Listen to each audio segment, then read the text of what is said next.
অলৌকিক ঘটনা। এখানে গুজব নয়, ঘটনা শোনানো হয়।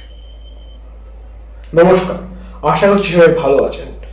এখন ঘড়ির কাঁটায় 2:20 রাত। আমি এখন এই রাত্রির বেলা বসে গল্পটা রেকর্ড করছি এবং আজকের গল্পটা জানি না কতটা ভয় পাবে, কিন্তু তার থেকে অনেক বেশি অবাক করে দেবে একটি ঘটনা। আজকের ঘটনাটা একটি জাম্পস্কেয়ার ঘটনা। যারা ভৌতিক ঘটনা শুনতে ভালোবাসেন, এরকম রাত্রির বেলা কানে হেডফোন গুঁজে ছাদে জ্যোৎস্নার আলোতে খুব সুন্দর একটা মনোরম ভৌতিক একটা পরিবেশ তৈরি করে। যারা আজকে প্রথম আমার এই চ্যানেলে ঘটনা শুনছেন তাদের জন্য বলি, আপনারা যদি এরকম আরো ভালো ভালো ঘটনা শুনতে চান তাহলে এই চ্যানেলটি অলৌকিক ঘটনা চ্যানেলটি সাবস্ক্রাইব করে পাশে থাকা বেল নোটিফিকেশনটি ক্লিক করে দিন। এবং আপনি যদি ফেসবুক থেকে ঘটনাটা শুনে থাকেন তাহলে ফেসবুকে আমাদের লিঙ্ক দেওয়া আছে এবং আপনারা সরাসরি ইউটিউবে গিয়ে অলৌকিক ঘটনা সার্চ করে আমাদের চ্যানেলটা কিন্তু খুব সহজেই খুঁজে পেয়ে যাবেন। এবং আপনারা যদি চান আপনারা ঘটনা পাঠাবেন তাহলে খুবই সহজ, আপনারা আমাদেরকে ফেসবুক পেজে অভিরাই চৌধুরী ফেসবুক পেজে আপনারা ঘটনা লিখে বা ভয়েসে পাঠিয়ে দিতে পারেন। এবং আমার হোয়াটসঅ্যাপ নাম্বার ইউটিউবের ডেসক্রিপশনে এবং ফেসবুক পেজে অভিরাই চৌধুরী অ্যাকাউন্টে ফেসবুক পেজেও আমার নাম্বার দেওয়া রয়েছে, আপনারা হোয়াটসঅ্যাপে লিখে বা ভয়েসে গল্প লিখে পাঠিয়ে দিতে পারেন। তো চলুন সরাসরি গল্পে যাওয়া যাক। অলৌকিক ঘটনা। এখানে গুজব নয়, ঘটনা শোনানো হয়। নমস্কার, আমি পিয়ালি বেরা। আমি বামুনগাছিতে থাকি। আশা করছি তুমি খুব ভালো আছো। এই ঘটনাটা আমার নিজের দিদার সাথে ঘটে যাওয়া একটি সত্য ভৌতিক ঘটনা, যেটা আমি আজকে তোমাদের সাথে শেয়ার করতে চলেছি এই অলৌকিক ঘটনা চ্যানেলে। আশা করছি তোমার এই চ্যানেলটা অনেক বড় হোক এবং অনেক ভালোভাবে তুমি এই চ্যানেলটাকে নিয়ে এগিয়ে যাও এবং আমরা যেন অনেক ভালোভাবে আর অনেক ভালো ভালো ভৌতিক ঘটনা শুনতে পারি। তো আজকের ঘটনাটা বেসিক্যালি আমার ঠাকুমাকে নিয়ে। এই ঘটনাটি ঘটেছিল 2002 সালে এপ্রিল মাসে। তখন আমার সেজমাসির মেয়ের বিয়ে লিলুয়াতে। এই ঘটনাটা আমাদের লিলুয়া থেকে ফেরার সময়, মানে আমরা বিয়ে অ্যাটেন্ড করে ফেরার সময় অনেকটা রাত হয়ে গেছিল। তখন প্রায় 12:30 কি 12টা বাজে। গ্রাম্য অঞ্চল 12:30 মানে অনেক রাত্রের। তখন আমরা লিলুয়া থেকে বিরায় ফিরছি। বিরায় আমার মাসির বাড়ি। তো যথারীতি আমরা বিরায় ফিরে এলাম। ফিরে আসার পরে আমার দিদা যেহেতু গিয়েছিল, দিদা অনেকটাই বয়স্ক, সেই জন্যে আমার ছোট মামা ফার্স্টে দিদাকে গাড়ি থেকে নামিয়ে, আমরা ততক্ষণে আমরা জিনিসপত্র মাল নামাচ্ছিলাম, তার মধ্যে দিদাকে নামিয়ে ঘরে নিয়ে গেল। তো আমার ছোট মামা যথারীতি দিদাকে নিয়ে ঘরে রেখে সে আবার গাড়ির সামনে ব্যাক করলো, কারণ কি সেই লাগেজগুলোকে ঘরে নিয়ে যেতে হতো। তো আমরা যথারীতি সবার মতো লাগেজ নিয়ে আমরা ঘরে চলে গেলাম। এবং যাওয়ার পর আমার ছোট ভাই দিদার সাথেই ঘুমতো, সেই জন্য ভাই ভেতরে ঢুকে দেখে কেউ কোথাও নেই। তা ভাই ভাবলো হয়তো দিদা ওয়াশরুমে গেছে, এক্ষুনি চলে আসবে। 10 মিনিট 15 মিনিট হয়ে যায়, কিন্তু দিদা আর আসে না। তখন সবাইকে বলার পর আমরা সবাই মিলে খুঁজতে বেরোলাম। সারা বাড়ি আমরা তন্ন তন্ন করে খোঁজার পরেও দিদাকে এখন কোথাও খুঁজে পেলাম না। তখন মেজো মামা ছোট মামা একসাথে দুজনে লাইট নিয়ে এবং আমরা বাড়ির সবাই একসাথে হাতে টর্চ নিয়ে বেরোলাম খুঁজতে।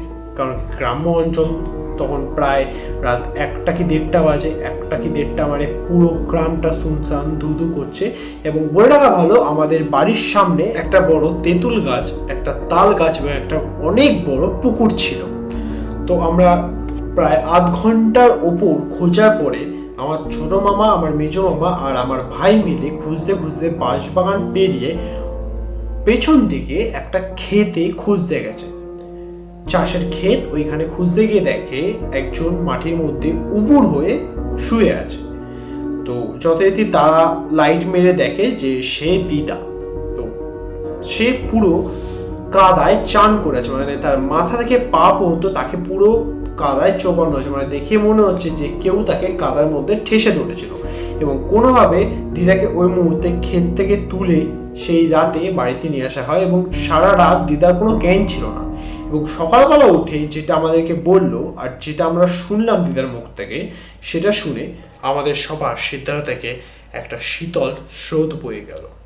দিদার কথাটা অনেকটা এইরকম ছিল যে, যখন আমারে বউল গাড়ি দিয়া নামাইয়া দিয়েছিল, আমি শুনলাম আমার মেয়ে আমার পিছন দিয়া ডাইকা কইতাছে, মা পুকুর ঘাট দিয়ে হাত পাখান ধুইয়া আইসো। এতই অন্ধকার যে কিছুই ঠাউর করতে পারতেছিলাম না। তারপরে হঠাৎ যেন আমার হাতখান কেউ চাইপা ধরল আর আমারে ঘাটের দিকে টাইনা লইয়া গেল। আমি সেই সময় আমাকে কইতাছে চামড়ার জুতো খান খইলা ঘাটে গিয়া হাত পাখান ধুতে। ঠিক সেই সময় আমি একখান পচা মাংসের গন্ধ পাইলাম। সেই গন্ধ যেন আমার এখনো নাকে ভাসে।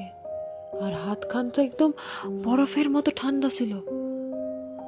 আমি বুঝতে পারতেছিলাম যে এটা কোনো মনীষীর হাত তো নয়, আর আমার বড় মাইয়ার হাত তো হতেই পারে না। তারপর নিজের পরাণ খান বাঁচাইবার জন্য আমি ঘাট দিয়ে ওই হাত খান সারায় ঘাট দিয়ে উঠাই যাইবো, এমন সময় কিছু আমার পা ধইরা জলের মধ্যে টান দিল আর আমার ঘাড় খান কাদার মধ্যে ঠুইসা ধরলো। আমার দমখান প্রায় বন্ধই হইয়া যাইতেছিল আর আমি প্রাণপণ চাইতেছিলাম নিজেকে বাঁচানোর জন্য। কিন্তু হঠাৎ করেই আমি যেন মূর্ছা গেলাম।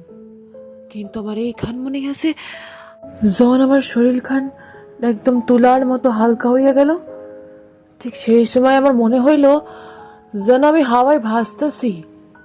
আর সেই সময়েও পুকুর পাড়ে যেন ঝড়ের তাণ্ডব শুরু হইয়াছিল, যেন মনে হয় কালবৈশাখী ঝড়।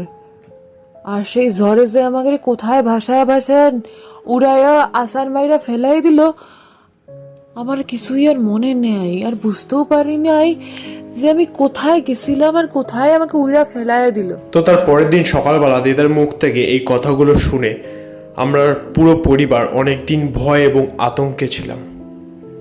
ওই পুকুর ঘাটে একটা বাচ্চা মেয়ে কিছুদিন আগেই চান করতে গিয়ে সে ডুবে মারা যায় এবং অনেক খোঁজাখুঁজির পরেও সে বাচ্চা মেয়েটির মৃতদেহ পাওয়া যায় না। তারপর থেকেই গ্রামবাসী অনেকেই শুনতো সে পুকুর পাড়ে কোনো বাচ্চা মেয়ের হাসার আওয়াজ, কেউ কান্নার আওয়াজ, কেউ অনেক সময় সেই তাল গাছের ওপরে কাউকে একটা সাদা রঙের অবয়ব দেখতেও পেত, একটা ছায়ার মতন। তো তার কিছুদিন পর গ্রামবাসীরা সবাই ঠিক করে যে সেই তাল গাছটাকে পুকুর পাড় থেকে কেটে ফেলবে এবং পুকুরটা পুরো মাটি দিয়ে বুঝিয়ে দেবে।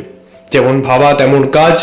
পরের কিছুদিনের মধ্যেই সেই তাল গাছটা কেটে পুকুরটা পুরো ভরাট করে দেওয়া হলো এবং এখন সেখানে সেই পুকুরটা নেই। আর তারপর থেকে গ্রামবাসীরা এরকম কিছু কান্নার আওয়াজ বা এরকম কোনো অবয়বকে দেখতেও পায়নি।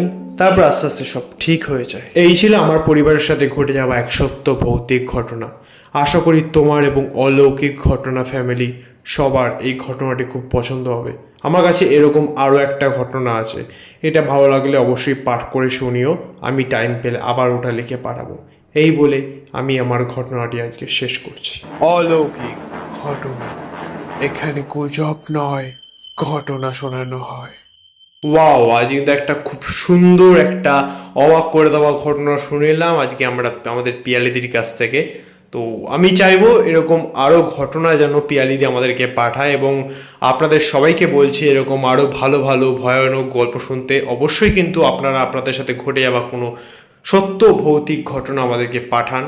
আপনারা ঘটনা পাঠালে তবে এই চ্যানেলটাকে আমি এগিয়ে নিয়ে যেতে সক্ষম হব। এবং আপনাদের সবাইকে আবার মনে করে দিই যে আপনারা ঘটনা কী করে পাঠাবেন। ইউটিউব ডেসক্রিপশনে আমার হোয়াটসঅ্যাপ নাম্বার দেওয়া আছে, সেখানে আপনারা লিখে পাঠিয়ে দিতে পারেন এবং ভয়েসেও পাঠিয়ে দিতে পারেন, অথবা ফেসবুকে অভিরাই চৌধুরী সার্চ করে সেখানেও আমাদের ইনবক্সে মেসেজ লিখে বা ভয়েসে পাঠিয়ে দিতে পারেন। খুব শিগগিরই আবার এক সত্য ভৌতিক ঘটনা নিয়ে ফিরে আসবো।